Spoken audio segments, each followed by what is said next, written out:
Hey guys, welcome back to another POV. Today I'm out in the evening with the iPhone 15 Pro Max to get some night photography. I've confined myself to the Soho area, starting in Piccadilly. I'm just going to run around, get some shots on this thing to see how it performs at night time. Okay, so the first shots that I'm going to get are going to be here on Piccadilly. We've got a bus going through the frame. I'm going to have to continuously keep talking even if it doesn't make any sense, because there's music going on in the background and I do not want to get copyright striked here on YouTube. So let's see if we can get one of the driver. Obviously it's nighttime, so doing panning shots and stuff like that is going to be a little bit easier. That is the first shot on this phone at nighttime, and to be honest with you, I think we're going to get some good shots throughout this POV. Let me see if I don't get run over here. There's a pretty cool Rolls Royce just sitting at the lights. If I just go around here, we'll do this at 1 times and just see if we can get a nice shot of this Rolls Royce. Wait for these people to get out the frame.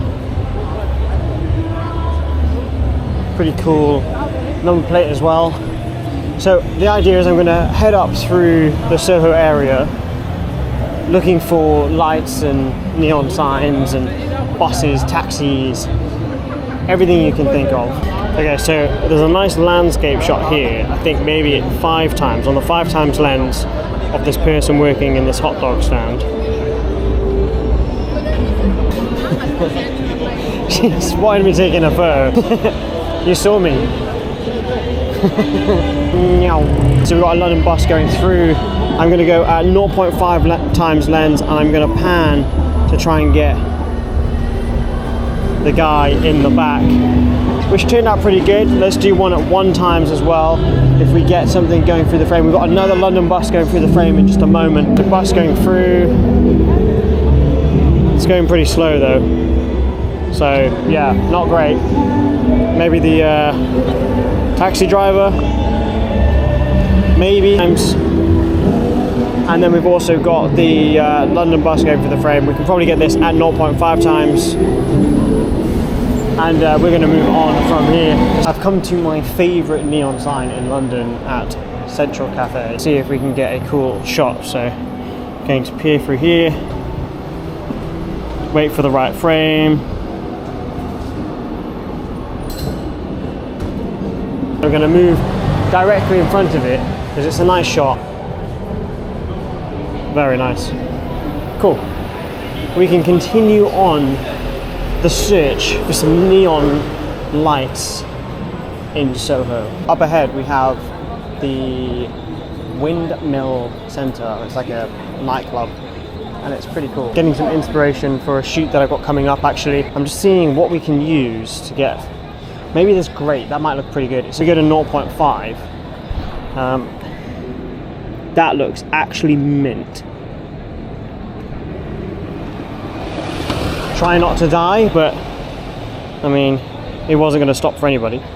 Anyway, shot looks good. The opposite side of the road, there is a pretty cool neon sign. So again, I'm going to go with the grate on the floor to give a bit of perspective. I'll get one without anything in the frame, and then I'm going to wait for something to go through the frame. Get one of the taxi. It's always difficult to get shots of things moving at night time because the sensor needs longer, so it needs to be open, it needs to be like working for longer. I'm trying to explain this in the best way possible for people that might not know. But the sensor essentially needs to be open for longer to allow more light in, so at night time it obviously requires more of that. I'm going to get a shot at 5 times down, looking down the main Chinatown strip. I'm going to get a little bit closer, just so, because I kind of wanted to get the depth of all the people, because it's pretty mad, it's very busy. If we don't get walked into, hopefully.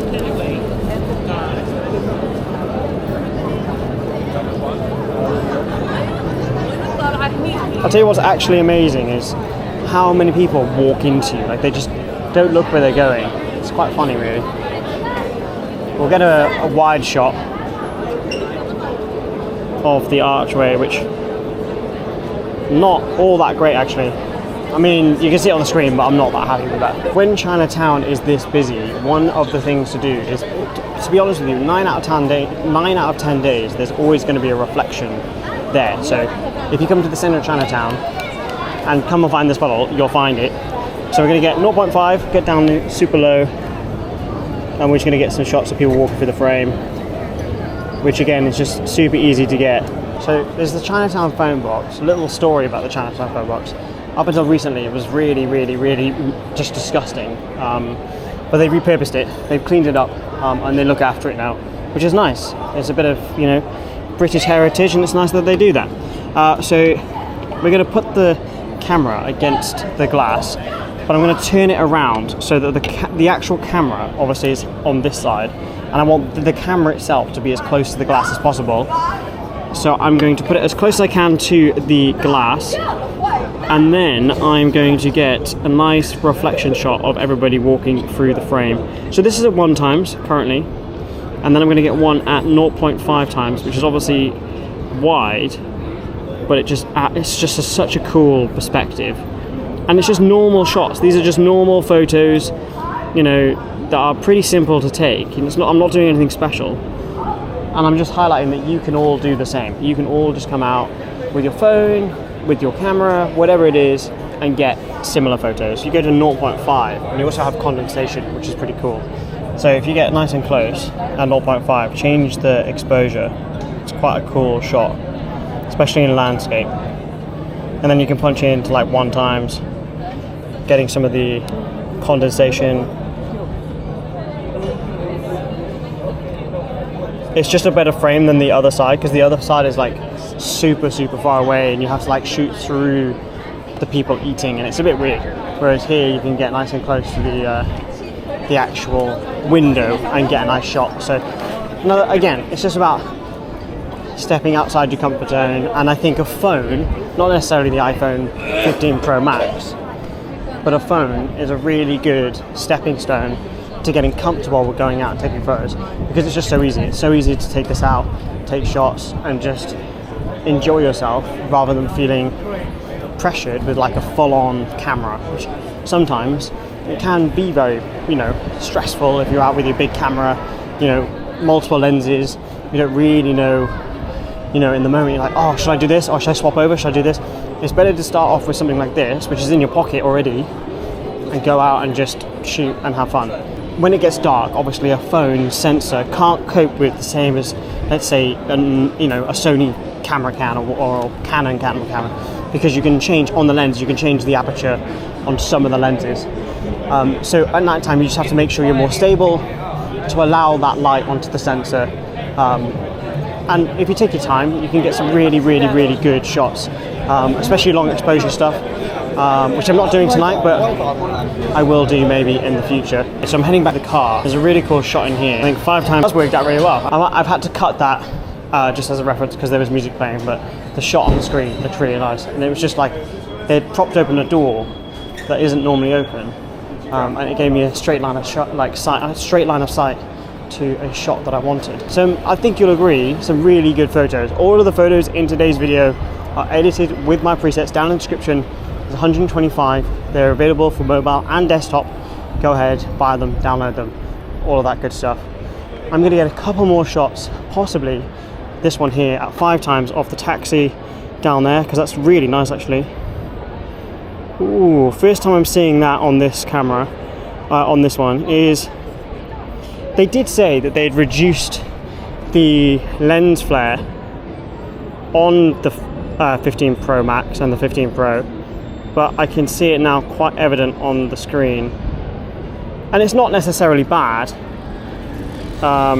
it's just something to keep an eye on when you are taking photos. It doesn't really affect it all that much. Overall, to be honest, is the iPhone 15 Pro worth getting? Yes, I think if you don't have the 14 Pro, or you're looking to upgrade from the 13 or the 12 or whatever, I do think it's definitely worth the upgrade. I don't know if it's worth the upgrade from the 14 Pro because I've used both, and personally I can see a lot of similarities. For example, you can shoot in log for video in this, which I've done a couple of videos on already, and it does look pretty good, but I don't know if it's worth, you know, buying a new one, etc. With all that being said, we're going to go and have a look at the hashtag OpticalWander, where you guys can share me the content you're creating and in turn inspire me and inspire other people around the world.